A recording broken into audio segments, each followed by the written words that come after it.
이번 시간에는요, 우리 나눠줬던 프린트물과 관련된 내용을 학습해 보도록 할 거예요.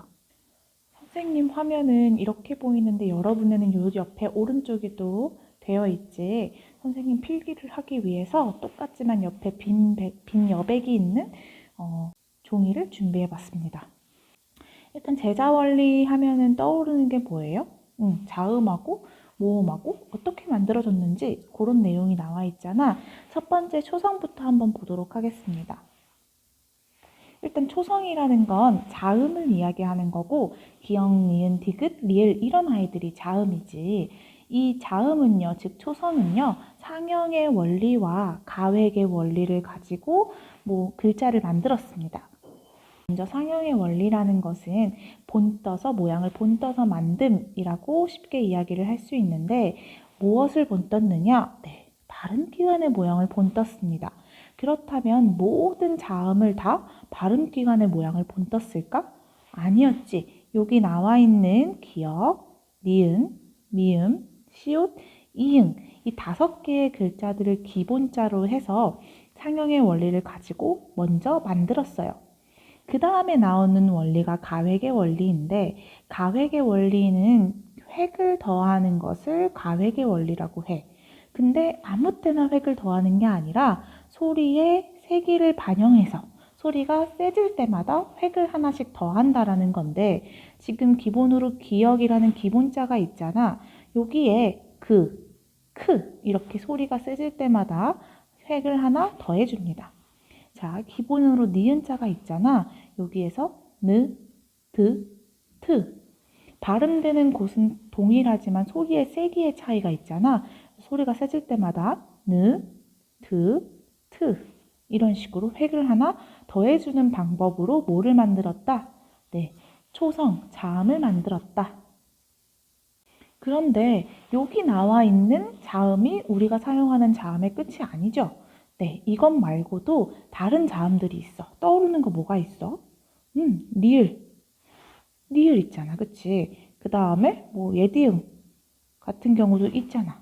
요거 같은 경우는 어떻게 만들어진 거예요?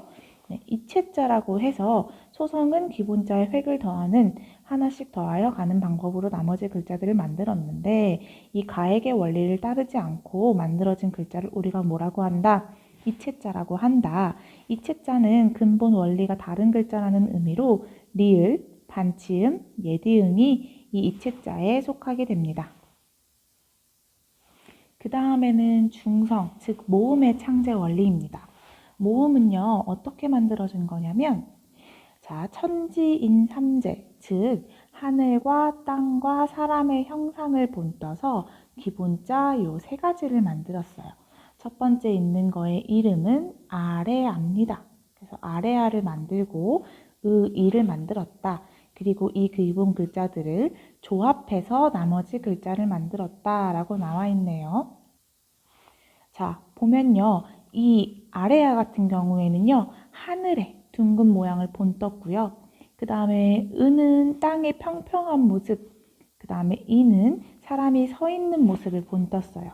그래서 그림을 한번 그려보면 이렇게 하늘이 있고 이렇게 땅이 있고 여기에 사람이 서 있을 거야. 그죠? 그럼 이랬을 때 하늘의 둥근 모양을 본떠서 아래아를 만들었고 그 다음에 땅의 평평한 모습을 보고 을을 만들었고 사람을 본떠서 이를 만들었다. 이 3가지의 기본자를 만든 후에 이 기본자들을 조합해서 즉 합성의 원리를 가지고 다른 글자를 만든 게 됩니다. 그래서 모음 같은 경우에는 합성의 원리가 사용되었다 라고 여러분들이 알고 있으면 되겠습니다. 여기서 아래 아와 으가 한 번 만나게 된 것을 초출자라고 이야기를 하고 사실 이 오 같은 경우에는 초출자를 그대로 갖다 쓰고 거기에다가 아래아를 한 번 더한 거기 때문에 이의 경우에는 다시 했다 해서 재출자라고 이야기를 해요.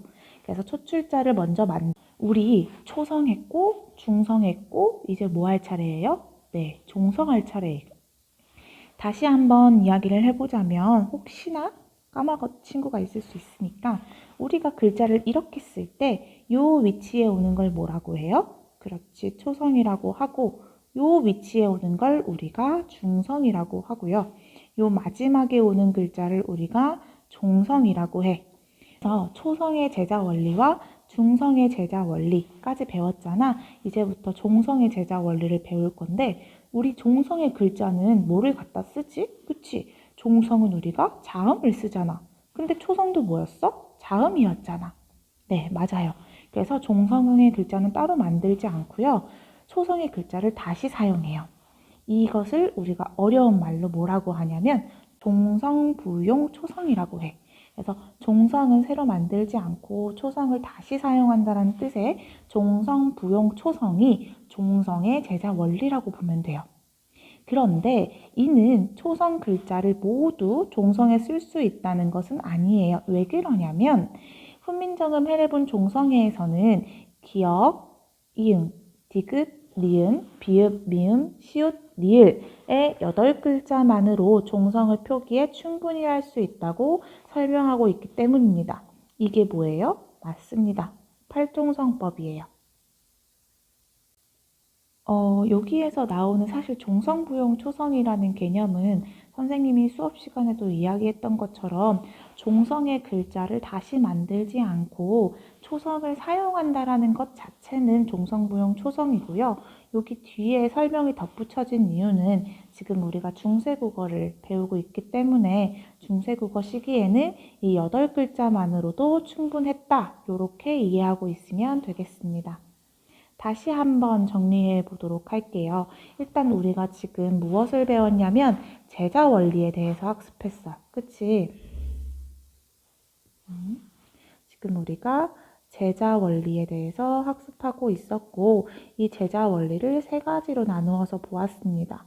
먼저 첫 번째는 초성의 제자 원리를 배웠고요. 그 다음에 중성의 제자 원리를 배웠고 종성의 제자 원리를 배웠어요. 우리가 초성은 자음으로 사용한다는 점과 중성은 모음으로 사용한다는 점, 그 다음에 마지막으로 종성 역시 자음을 사용한다는 내용은 이미 알고 있는 내용일 거야. 초성에서는 2가지의 원리가 사용됐는데요. 첫 번째는 뭐였어? 기본자를 만드는 원리, 즉 상형의 원리가 사용이 되었죠. 그래서 상형의 원리를 가지고 무엇을 만들었다? 네, 기본자 5가지를 만들었다. 그 5가지는 무엇이었어? 아이고. 네, 기역, 니은, 그 다음에 미음, 시옷, 이음 이렇게 5가지를 만들었다. 그 다음에 두 번째는 무엇을 사용하였습니까? 네, 가획의 원리를 사용하였는데 가획의 원리라는 거는 언제 획을 더해주는 거였어? 그렇지, 소리의 세기에 따라서 소리가 세질 때마다 획을 하나씩 추가해서 만들어주는 것을 가획의 원리라고 했습니다. 그런데 이 2가지의 원리를 따르지 않고 만들어진 자음들이 있었죠. 그걸 우리가 뭐라고 했었냐면 이체자라고 이야기를 했었고 이 이체자는 리을과 예디음, 그 다음에 반치음 이 3가지가 있다라고 선생님이 설명을 했었습니다. 자, 그 다음에 다시 넘어가서 모음을 한번 보도록 할게요. 중성, 즉 모음의 창제 원리는 똑같이 상형의 원리가 들어갔었지. 상형의 원리로 기본자 3가지 만들었습니다. 기본자 뭐가 있었어요? 네, 맞습니다. 아래아랑 으랑 이가 있었어요. 아래아는 하늘의 둥근 모양을, 으는 땅의 평평한 모양을, 이는 사람이 서 있는 모습을 본따서 만들었습니다. 때로는요, 제출자와 초출자 나오면서 나왔던 내용이었지. 네, 선생님이 합성의 원리라고 이야기를 했었어. 그래서 맨 처음에 만들어진 글자가 무엇이다? 초출자, 맨 처음에 초출자가 만들어지고요. 그 다음에 나오는 게 제출자 해서 모음의 상형의 원리까지, 모음의 창제 원리까지 우리가 했습니다. 그 다음에 종성의 글자는 따로 만들지 않고 무엇을 사용하였냐면 초성의 글자를 그대로 사용하였어요. 그래서 이것을 종성부용 초성이라고 이야기를 했었고 중세국어 시기에서는 종성의 글자는 초성의 모든 글자를 다 사용하는 것이 아니라 모든 글자를 사용하는 것이 아니라 8개의 자음만으로도 충분하다. 그치? 8개의 자음도 충분하다라는 팔종성법을 사용한다고 이야기를 했었습니다. 그래서 팔종성법에는 즉 8개의 자음만 들어가는 것이었는데 그 8개의 자음이 뭐였어? 기역, 니은, 티귿, 리을, 미음, 비읍, 시옷, 예디음 이렇게 8개의 자음만 들어가게 됐습니다. 여기까지가 한글의 제자 원리였습니다.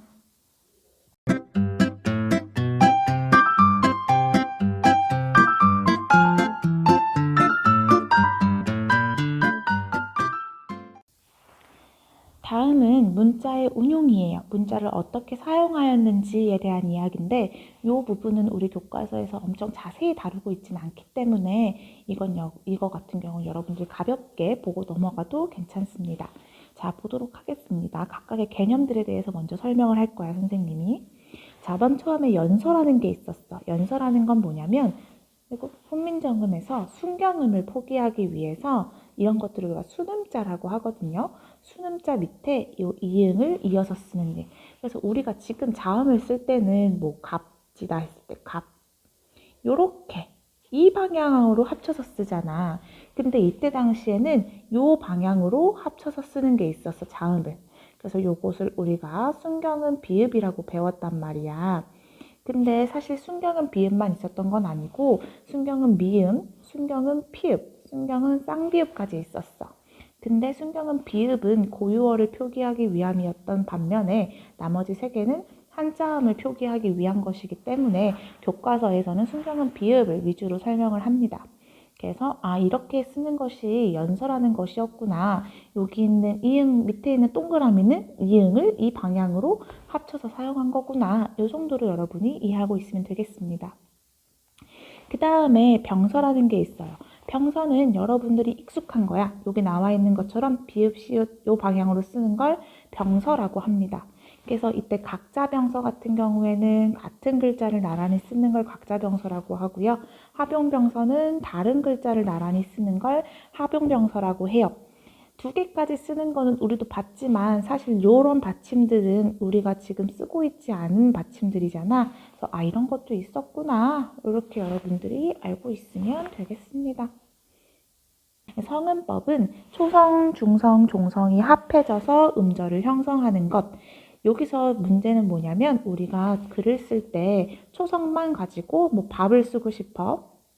이렇게 된다고 해서 밥이라고 읽을 수 있는 건 아니다. 그리고 혹은 라고 쓰고 싶을 때 이렇게 한다고 해서 되는 게 아니고 앞에 초성이 있어야 한다. 이렇게 초성, 중성, 종성이 합해져서 하나의 음절, 즉 글자, 하나의 한 글자를 얘기하는 거거든요. 음절이라는 건 글자를 형성한다라는 것 자체가 성음법이에요. 근데 여기서 특징은 고유어는 종성이 없어도 음절이 구성이 돼. 우리가 앞에서 배웠던 동국정우식 한자음의 특징은 뭐였어요? 동국정우식 한자음 같은 경우에는 초성, 중성, 종성이 모두 갖추어져야 된다는 게 특징이었잖아. 그래서 동국정우식 한자음 표기에는 중성으로 끝나는 음절에는 음가가 없는 이응을 반드시 표기해 준다는 내용이 되겠습니다. 그래서 이때 이응은 예디응이 아니라 그냥 동그라미 이응이라고 이야기를 했었지.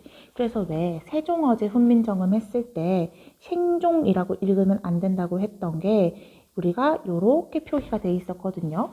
그래서 요거 같은 경우엔 동국정의식 한자음이었어. 그래서 동국정의식 한자음에서 밑에 있는 이응은 음가 발음이 없다고 했었고 밑에 예디응이 있을 때만 음가를 넣어서 발음해주면 된다고 이야기를 했었습니다. 그 다음에 가점이라는 거는요. 점을 추가하는 거야. 쉽게 얘기해서. 그래서 성조를 표기하기 위해서 뭐가 있었다? 방점이라는 게 있었고 방점은 글자 왼쪽에 점을 찍어서 성조를 표시한 것이었다까지 우리가 배워봤습니다. 동국정운이라는 책에 나오는 한자음 표기법으로 우리 한자음을 우아하게 중국 원음에 가깝게 표기하는 방법이며 세종에서 세조 때까지 사용되었다라고 되어 있지.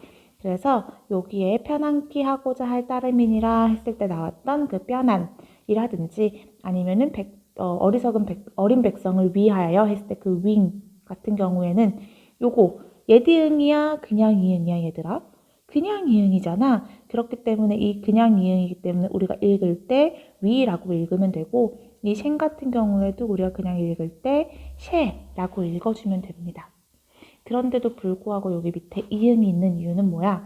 성은법에 따라서 왜냐하면 성은법에서 뭐라 그랬어? 동국정의식 한자음 표기할 때는 이렇게 해줘야 된다며. 그렇기 때문에 초성, 중성, 종성을 반드시 갖추어 적어야 돼. 그래서 없는 경우 요거나 요거를 붙였어요. 그래서 얘는 없는 경우다라고 여러분들이 이해하고 있으면 되겠습니다. 자, 그 다음에 어떻게 보면 제일 중요한 부분이 나왔네요. 훈민정음. 훈민정음이라는 건 무엇이냐? 일단은 의미가 문자 체계의 명칭도 되고요. 책 이름도 돼요. 훈민정음이란 뜻은 백성을 가르치는 바른 소리라는 뜻이고, 즉 한글을 이야기를 합니다.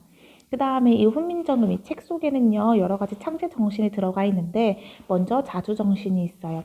자주 정신이라는 건 뭐냐면, 우리말이 소리가 중국과 달라서 한자와는 서로 통하지 않아. 그러니까 우리만의 글이 필요해 라는 자주정신이 들어가 있는 거고요. 두 번째로 애민정신이라는 건 어리석은 백성이 자신의 뜻을 펴지 못하는 것을 가엾게 생각을 하는 거야. 그래서 가엾게 생각해가지고 불쌍하다. 내가 너희들을 위해서 글자를 만들겠다 하는 애민정신, 백성을 사랑하는 마음이 들어가 있는 거고, 세 번째는 그렇게 글자를 만들었는데 글자가 너무 어려워. 그럼 그거를 백성들이 쉽게 공부할 수 있을까? 안 되겠죠. 그래서 쉽게 익혀 날마다 쓰는데 편안히 하고자 할 따름이니라 이 부분에 나타나는 실용정신까지. 그래서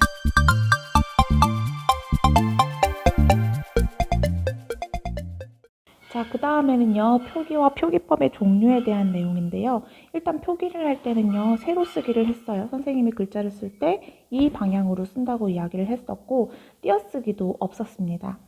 그 다음에 표기법의 종류 여러분들 너무 잘 알고 있는 내용인데 일단 이어적기, 연철을 사용을 했고요. 거듭적기, 중철도 알고 있어라. 끊어적기, 분철은 지금 우리가 사용하는 것 이 두 개는 개념만 간단히 알고 있으면 되겠습니다.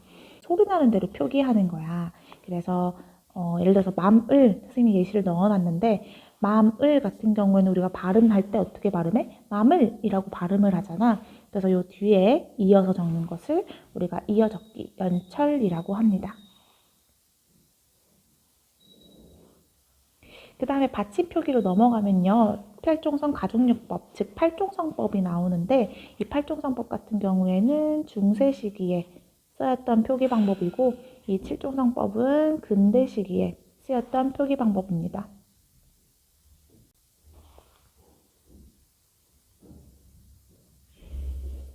그래서 보면 팔종성법 한번 보고 넘어갈게요.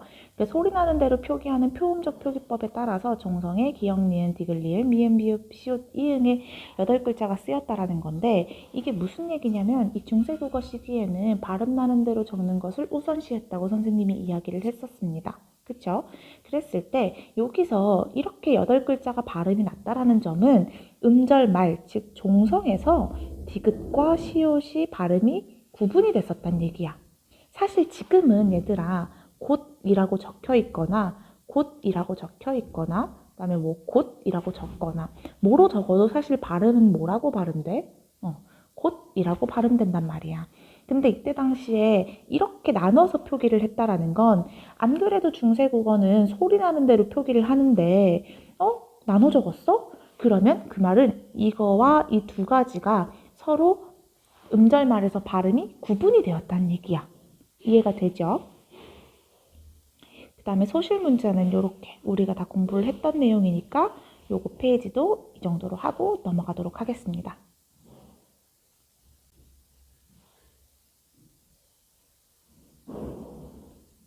자, 그 다음에 여기 보도록 하겠습니다. 문법과 관련된 내용인데 사실 우리 교과서에서 다 했던 내용이야. 근데 한번 복습 겸 선생님이 간단하게 넣어봤어요. 먼저 모음조화부터 한번 볼게요.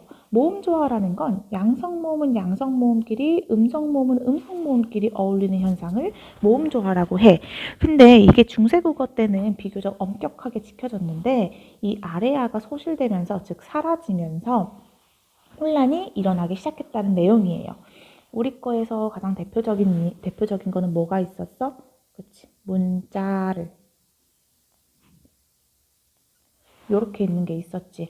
그래서 여기 앞에 나오는 모음이 뭐기 때문에 양성 모음이기 때문에 뒤에 어떤 게 나온다? 양성모음이 나온다. 이게 모음조화였어요. 그 다음에 어두자음군이라는 건 뭐였어? 단어 첫머리에 둘 또는 그 이상의 자음 연속체, 즉 서로 다른 여기 들어가면 안 되겠네. 여기 들어가야겠네.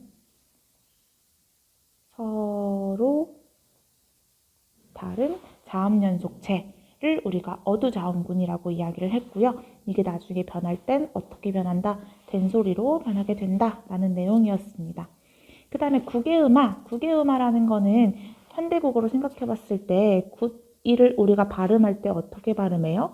구디가 됐다가 구지라고 발음을 하게 되잖아. 이런 거를 우리가 구개음화라고 하는데 이때 당시에 구개음화가 일어나지 않았다는 얘기야.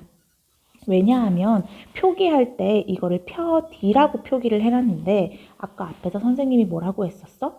중세국어는 발음 나는 대로 표기한다고 했었잖아. 이렇게 발음 나는 대로 표기했는데 펴디라고 발음한 거 보니 이때에는 발음을 실제로 펴디라고 했구나. 그렇다면 현재에는 있는 구개음화가 이때에는 일어나지 않았겠구나 라는 걸 우리가 알 수 있습니다.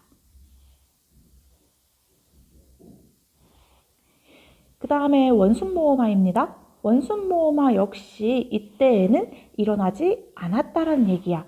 선생님이 이야기했었잖아. 원순모음화라는 건 뭐냐면 미음, 비읍, 피읍 뒤에 으가 오게 되면 이게 미음, 비읍, 피읍 플러스 우가 된다라는 게 원순모음화였어. 그래서 선생님이 예시로 꼭 알아두라고 했던 게 물, 그 다음에 불, 풀. 요거 3개 알아두라고 했었거든요. 이런 식으로 물불풀이라고 원순모음화가 일어나지 않았다라는 게 중세국어의 특징입니다. 그 다음에 된소리되기 역시도 이게 많이 일어나지 않았다라는 거야. 왜냐하면 우리 곧 좋고 여름 하나니라고 했던 용비어천가 기억납니까? 거기에서도 꽃이라고 하지 않고 곧이라고 이야기를 하잖아. 그만큼 된소리되기, 즉 끄, 뜨, 뿌, 스, 쯔 이 소리가 일어나지 않았다는 이야기예요. 그 다음에 제일 중요한 거 주격조사 가가 사용되지 않았다라는 거. 그때에는 주격조사 뭐밖에 없었다? 이밖에 없었다. 이가 몇 가지의 형태로 나타났다? 3가지의 형태로 나타났다. 요거는 생략이란 뜻이지. 그래서 여기 홀베이셔도 보면은 여기 바지, 그치? 바는 뭐로 끝났어요? 모음으로 끝났으니까 뭐가 와야 돼? 이거 와야지. 그러니까 이거 합쳐져서 배라고 하는 건데 그래서 이 배를 해석할 때 우리가 뭐라고 해석해야 된다? 바가라고 해석을 해야 된다. 그래서 말하고자 하는 바가 있어도 이렇게 해석을 해야 된다. 자, 그 다음에 단어 의미의 변화 양상인데요. 의미의 확대, 축소, 이동이 있어. 우리 여기서 앞에서 단어의 의미가 변한 것들은 많이 봤었어. 예를 들어서 놈 같은 경우에는 그때 당시에는 사람 전체를 낮추었었는데 현대국어로 와서는 남자, 그것도 낮추어서 이야기를 할 때 놈이라고 한다. 라는 건 사람 전체, 되게 많은 영역에 대해서 놈이라고 사용을 하다가 지금은 요만큼만 사용을 하고 있는 거잖아. 그래서 이것을 의미의 축소라고 이야기를 하고요. 그 다음에 어여쁘다 같은 경우에는 옛날에는 불쌍하다는 뜻이었지만 지금은 예쁘다라고 의미가 완전히 바뀌었잖아. 그래서 이 경우에는 이동이라고 이야기를 합니다.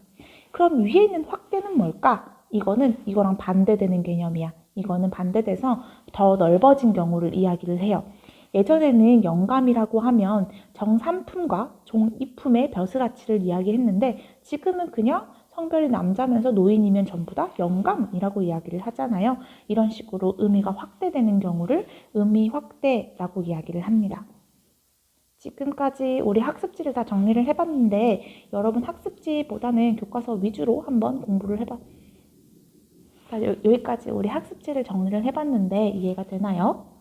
이해가 안 되는 부분들은 여러분 그 오픈 채팅방 있지. 오픈 채팅방으로 선생님한테 질문을 주거나 그 다음에 학교를 왔을 때 질문을 하러 오면 선생님이 친절히 알려주도록 하겠습니다. 화이팅!